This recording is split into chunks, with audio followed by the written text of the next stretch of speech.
একদিন একটা ছোট গ্রামে আরিফ বলে একটি ছেলে থাকত। সে ছিল মেধাবী, কিন্তু তার একটা খারাপ অভ্যাস ছিল। সে কিন্তু কোনো দিন কাউকে খুব একটা গুরুত্ব দিত না। বন্ধুদের সবসময় ছোট করত, ছোট ভাইকে বকাঝকাও করত। এমনকি স্কুলে একজন দারোয়ান চাচা থাকতো, তাকেও সে উল্টোপাল্টা কথা বলতো। একদিন তাদের স্কুলে নতুন এক প্রধান শিক্ষক এলেন এবং তিনি প্রথম দিনেই একটা কথা বললেন, মানুষকে আগে সম্মান করতে জানতে হবে এবং শিখতে হবে। জীবনে বড় হতে গেলে আগে মানুষকে সম্মান করাটা শেখা খুবই প্রয়োজন। আমরা যদি অন্যকে সম্মান করি, তাহলে সম্মানটা কিন্তু আমাদের কাছেও ফিরে আসবে। আরিফ কথাটা শুনে মনে মনে হাসল। সে ভাবল, সম্মান দিয়ে কেউ কি কখনো বড় হয়? কয়েক সপ্তাহ পর স্কুলে একটা বিতর্ক প্রতিযোগিতা হলো। আরিফ আত্মবিশ্বাস নিয়ে অংশগ্রহণ করলো, কিন্তু মঞ্চে উঠে সে নার্ভাস হয়ে পড়ল। কথাগুলো গুলিয়ে ফেলল। দর্শকদের মধ্যে হাসির শব্দ শোনা গেল।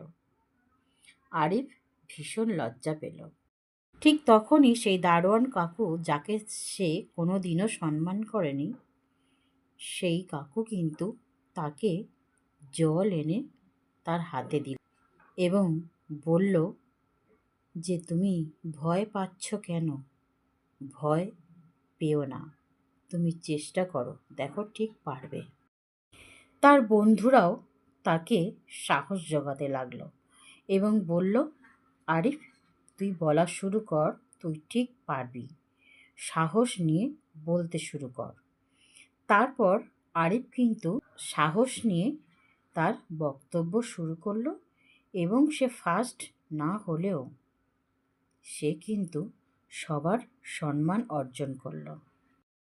আর সেদিনই আরিফ বুঝতে পারল, সম্মান শুধু বড়দের জন্য নয়, সম্মান সবার জন্য। তুমি যখন অন্যকে ছোট করবে, তখন তুমি নিজেই ছোট হয়ে যাবে। যখন তুমি অন্যকে সম্মান করবে, তখন তুমি সম্মান ফিরে পাবে। আর সেই দিন থেকে আরিফ কিন্তু অনেকটাই বদলে গেছে এবং সে পড়াশোনা খুব ভালোভাবে করতে শুরু করেছে ও নিজের চরিত্রটাকে খুব সুন্দরভাবে গঠন করেছে। ধীরে ধীরে আরিফ কিন্তু তার ভালো কাজকর্ম, ভালো চরিত্র, ভালো পড়াশোনার মধ্যে দিয়ে সবার মন জয় করে নিল।